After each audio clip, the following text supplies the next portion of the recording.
अगर आप भी चाहते हैं कि जय मां काली रिकॉर्डिंग स्टूडियो के सारे ऑडियो वीडियो आप तक पहुंचे तो लाल बटन दबाकर चैनल को सब्सक्राइब करें और साथ में बेल आइकन दबाना ना भूलें।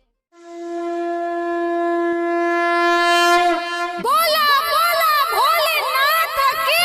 अभी आप सुन रहे हैं जय मां काली रिकॉर्डिंग स्टूडियो फुलपुरा चौक से। अखन अहाँ सब सुन रहल छी रमेश प्रीति के आवाज में डीजे चंदेश्वर पंडित फुलपुरा चौक। डीजे चंदेश्वर पंडित फुलपुरा चौक। संगे संगे चलू यो राजा देवघर दिया संगे संगे चलू यो राजा देवघर दिया सुल्तानगंज से जलवा करके देवई भोला पे चढ़ाई हे यो राजा जी हम देवघर जेबै आए हे यो राजा जी हम देवघर जेबै आए हे यो राजा जी हम देवघर जेबै आए हे यो राजा जी। अखन अहाँ सब सुन रहल छी रमेश प्रीति के आवाज में डीजे चंदेश्वर पंडित फुलपुरा चौक। डीजे चंदेश्वर पंडित फुलपुरा चौक। धीरज धारू है ये रनिया देवघर जेबै आय देवघर जेबै धीरज धारू है ये रनिया देवघर जेबै आय गेरुआ रंग के कपड़ा खरीद के कांवर लेबै सजाय हे यो राजा जी हम देवघर जेबै आए हे यो राजा जी हम देवघर जेबै आए हे यो राजा जी हम देवघर जेबै आए हे यो राजा जी।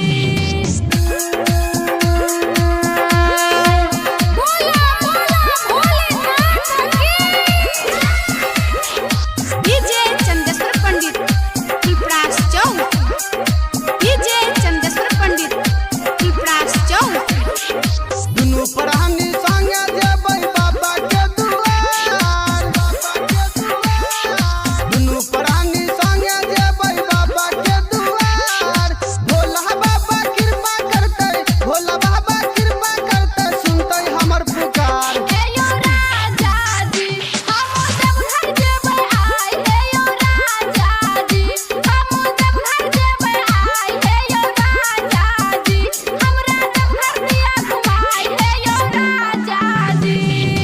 अभी आप सुन रहे हैं जय मां काली रिकॉर्डिंग स्टूडियो फुलपुरा चौक। डीजे चंदेश्वर पंडित फुलपुरा चौक।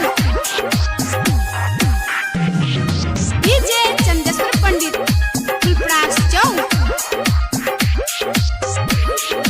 रमेश रसीला प्रीति सिंह झलिए यो डागर रमेश रसीला प्रीति सिंह झलिए यो डागर संगे संगे आहू चलू बाबा के नगर हे यो राजा जी हम देवघर जेबै आए हे यो राजा जी। हे ये रानी जी अहाँ के देवघर देव घुमाई हे ये रानी जी हे यो राजा जी हम देवघर जेबै आए हे यो राजा जी। हे ये रानी जी अहाँ के देवघर देव घुमाई हे ये रानी। डीजे चंदेश्वर पंडित फुलपुरा चौक। 91 13 90 67 65।